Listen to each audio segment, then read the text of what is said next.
সম্পর্কে বলো। স্যার আমার নাম শ্যামল দত্ত। আমি বাঁকুড়া জেলার তালডাঙ্গা গ্রাম থেকে আসছি। আমি 2016 সালে মাধ্যমিক এবং 2018 সালে উচ্চ মাধ্যমিক পরীক্ষা পাস করি তালডাঙ্গা ফুলমতি উচ্চ বিদ্যালয় থেকে। তারপর আমি 2018 থেকে 2020 শিক্ষাবর্ষে সারেঙ্গা সরকারি প্রাথমিক শিক্ষক প্রশিক্ষণ কেন্দ্র থেকে 2 বছর ডিএলএড ট্রেনিং সম্পূর্ণ করি। বর্তমানে আমি গৃহ শিক্ষকতার কাজের সঙ্গে যুক্ত, অর্থাৎ বাচ্চাদের পড়াই এবং অবসর সময়ে আমি বাচ্চাদের সঙ্গে ক্রিকেট খেলে কিছু সময় কাটাই। আচ্ছা, ক্রিকেটে কজন প্লেয়ার থাকে? ক্রিকেটে স্যার 11 জন প্লেয়ার থাকে। আচ্ছা, তুমি ক্রিকেটের ফিল্ডের প্রত্যেকটা জায়গার নাম বলতে পারবে? স্যার বাচ্চাদের সঙ্গে অবসর সময়ে কিছু সময় কাটানো হয়, তো আচ্ছা, সেখানতে আমাদের বর্তমানে টি-টোয়েন্টিতে ভারতের আইসিতে ভারতের অধিনায়ক কে আছে বর্তমানে? স্যার বর্তমানে অভিনয় করছেন সূর্যকুমার যাদব। আচ্ছা, সচিন তেন্ডুলকার তার 100তম শতরানটি কোন দেশের এগেনস্টে করেছিল? দুঃখিত স্যার, এটা আমার জানা নেই। আচ্ছা, সচিন তেন্ডুলকর কি ভারতরত্ন পেয়েছে?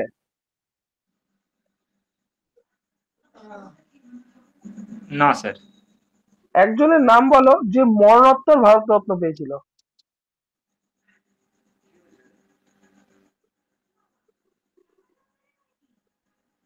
দুঃখিত স্যার, আমার এই মুহূর্তে এই জীবনানন্দ দাস। প্রশ্নের উত্তর। জীবনানন্দ দাস। তার আগের কোশ্চেনটা কি করলাম? সচিন সচিন তেন্ডুলকার তেন্ডুলকর। পেয়েছে, ভারতরত্ন ভারতরত্ন পেয়েছে পেয়েছে। আচ্ছা। ঠিক আছে, এইখানে একটু আচ্ছা ঘাটতি আছে, বুঝলে তো? আর ভারতরত্ন কাদের দেয়া হয়?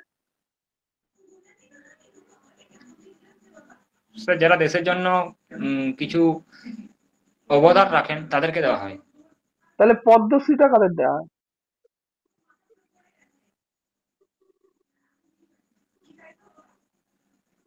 স্যার এটা অস্কার কারা পায়? অস্কার কারা পায়? স্যার এটাও তো মনে করছেন, আমার জানি না, জানা সত্যজিৎ নেই। রায়। সত্যজিৎ রায় অস্কার কিসের জন্য পেয়েছিল?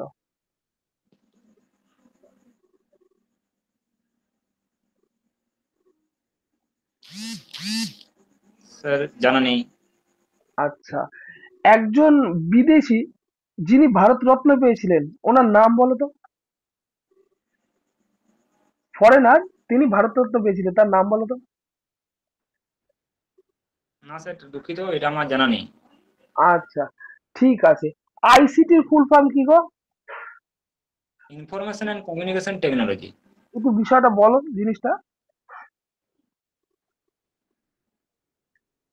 যোগাযোগ এবং তথ্য।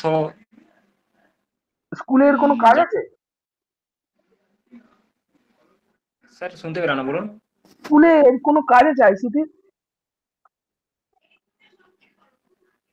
না স্যার, এটাও জানা নেই আমার। একটু যদি বলে দেন ভালো হয়, এটা সম্পর্কে জানি না, জাস্ট বলে ফুল দেবো, ফর্মটা আমি জানতাম।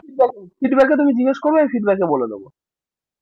আচ্ছা স্যার। ঠিক আছে, একটা স্কুলে কি কি রেকর্ড থাকে? স্যার মিড ডে মিলের তথ্য, ছাত্রছাত্রীর সংখ্যা, শিক্ষকের সংখ্যা, এবং স্কুলের মধ্যে বালা প্রজেক্ট হয়েছে কিনা, এই সমস্ত কিছু, যে সমস্ত সরকারি প্রকল্প স্কুলের মধ্যে, কি কি স্কুলের মধ্যে ডেভেলপমেন্ট হয়েছে, সেই সমস্ত কিছু তথ্য স্কুলের মধ্যে থাকে। মিড ডে মিল কবে থেকে শুরু হয়েছিল? স্যার মিড ডে মিল 1995 সাল থেকে শুরু হয়েছিল। কোথায়, কোন দেশ থেকে, কোন জায়গা থেকে শুরু হয়েছে? স্যার তামিলনাড়ুতে প্রথম মিড কে ডে মিল শুরু শুরু করেছিল? হয়েছিল। কে শুরু করেছিল? তামিলনাড়ুর তৎকালীন মুখ্যমন্ত্রী কুমারস্বামী কামারাজ মহাশয়। বাহ, কভারেজ খুব ভালো। শুনে আমার ভালো লাগলো, প্রত্যেকটা অ্যান্সার পাচ্ছি। গেল দিনে সব ডিটেলস ছিল না, আজকে পুরোটা পাচ্ছি। আচ্ছা, মিড ডে মিলের নতুন নাম কি? স্যার মিড ডে মিলের নতুন নাম হলো পোষণ, অর্থাৎ প্রধানমন্ত্রী পোষণ শক্তি নির্মাণ। ও, কত টাকা একটু বলো।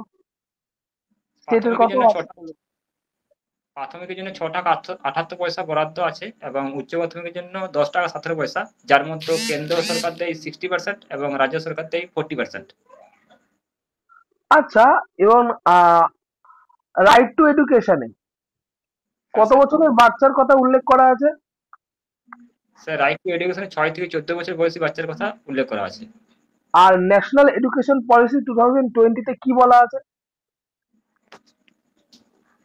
ন্যাশনাল এডুকেশন পলিসিতে 3 বছর বয়স থেকে বাচ্চার শিক্ষা ব্যবস্থা শুরু হয়ে যাচ্ছে, কত বছর পর্যন্ত? 18 বছর বয়স পর্যন্ত।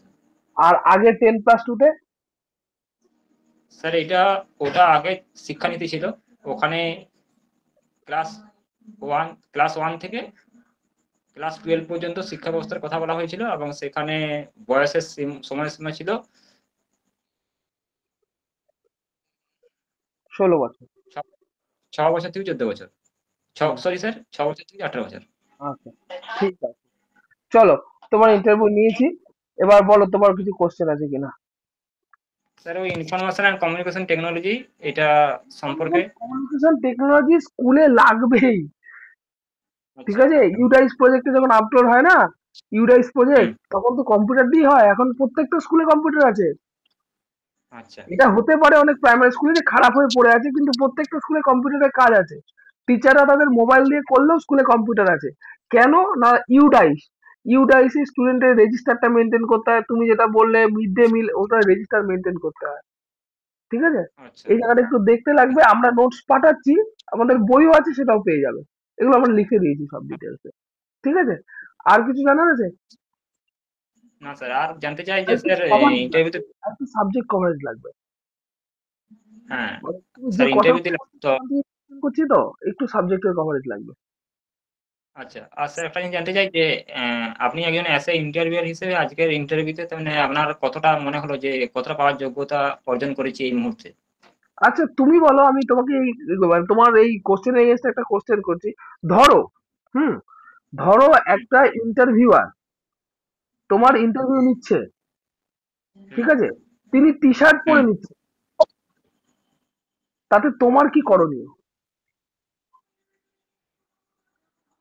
স্যার আরেকবার প্রশ্নটা বলবেন, আমি ঠিক শুনতে পেলাম না। ধরো তোমার সামনে তোমার একজন ইন্টারভিউয়ার টি শার্ট পরে তোমার ইন্টারভিউ নিচ্ছে, হুম। তাতে তোমার কি করণীয়?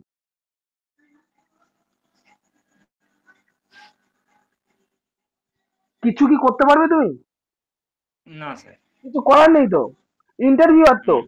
ওখানে তো আমি মুখ খুলতেই পারবো না, তাই না? হ্যাঁ। সে গেঞ্জি পরে হ্যাঁ। নিক, চাই খালি গায়ে নিক, সে তো তাদের ব্যাপার। আমাকে নাম্বারটা ঠিক মতো দিলেই হলো। হুম। কেন আমি তোমাকে এই কথাটা বলছি জানো তো? আমার এখানে একজন কমেন্টস করেছে যে হুম। কি, কাকে দিয়ে ইন্টারভিউ করাচ্ছিস, গেঞ্জি পরে ইন্টারভিউ নিচ্ছে। এর আগের দিন নিয়েছিলাম, তুমিও হয়তো ছিলে, গেঞ্জি পরে ইন্টারভিউ নিচ্ছে। তা তুমি বলো, তার মানে যাকে বলে মানে লক্ষ্যটা কোথায়?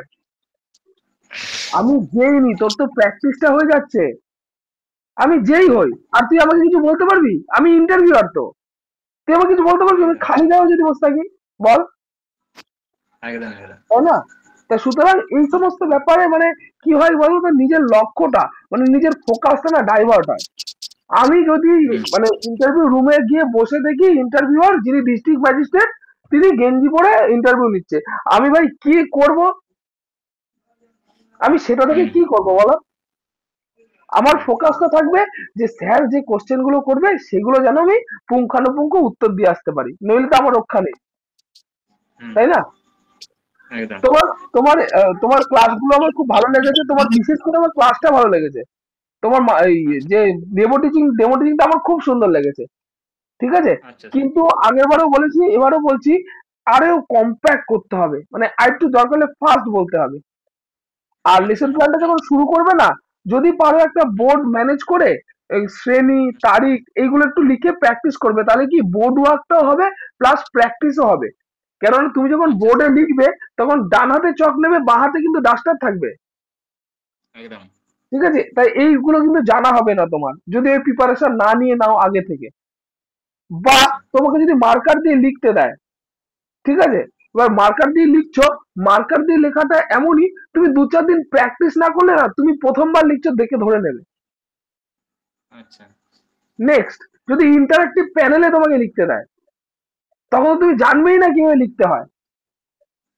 আচ্ছা। সেন্ট্রালের প্রত্যেকটা স্কুলে ইন্টারেক্টিভ প্যানেল আছে, প্রত্যেকটা ক্লাসে উইথ প্রজেক্টরও আছে। আচ্ছা। সেন্ট্রালে যদি তুমি কোনো স্কুলে ইন্টারভিউ দাও, যেমন কেভিএস এ যদি তুমি ইন্টারভিউ দাও, তাহলে হুম। তোমাকে ইন্টারেক্টিভ প্যানেলেই লিখতে হবে, তোমার জন্য ব্ল্যাক বোর্ডও নেই। না আচ্ছা। ব্ল্যাক বোর্ড আছে, না মার্কার আছে, ডাইরেক্ট ইন্টারেক্টিভ প্যানেল। প্যানেলেই তোমাকে লিখতে হবে, আর ওখানে লেখাও যায় দেখাও যায়, অনেক ইজি হয়ে যায়, কিন্তু ওটা একটু ব্যবহার জানতে হবে। এর জন্যই বলছি যে প্রথমবার যখন তুমি নিজের হাতে মার্কারটা নেবে না, মার্কার দিয়ে যখন লিখবে বোর্ডে, তখন দেখবে একটু অসুবিধাই হবে। হ্যাঁ স্যার। আর আমি এটা তোমাকে দেখে বুঝে যাব যে তুমি এটা প্রথমবারই লিখছো, প্র্যাকটিস নেই। হুম। এর জন্য যে লেসন প্ল্যানটা ঠিক করে বানিও, ঠিক আছে? আচ্ছা স্যার। ইন্টারভিউ আর স্যার ইন্টারভিউ আগের থেকে খুব ভালো হচ্ছে, আগের থেকে খুব ভালো হচ্ছে। একটা জিনিস জানতে চাইছি যে যখন রুমে প্রবেশ করা হবে, তখন রুমে প্রবেশ করার পরে কি যেন একটা মুখের মধ্যে একটা আলতো হাসি থাকবে, নাকি মানে না না কেমন না, একটা ভাব? আলতো হাসি থাকবে না। আলতো হাসি দিয়েই বলবে গুড মর্নিং স্যার বা সুপ্রভাত স্যার। ম্যাডাম আগে থাকলে সুপ্রভাত ম্যাডাম, সুপ্রভাত স্যার। ক্লিয়ার? আচ্ছা একটা গ্রিটিং তো আচ্ছা। তোমাকে করতেই হবে। এবার তারপরে স্টেজে কি না বসতে বললে তো তুমি বসবে না। হ্যাঁ ঠিক স্যার। আছে, এগুলো তো পরপর চলতে থাকবে, আমরা আগামীতে আরো আসবো। অনেকে লাইনে আছে। আর কি কোনো কোশ্চেন আছে তোমার? না স্যার, আর কোনো প্রশ্ন নেই। ঠিক আছে, তুমি ভিডিও অডিও অফ করে দেখো। ঠিক আছে। ঠিক আছে।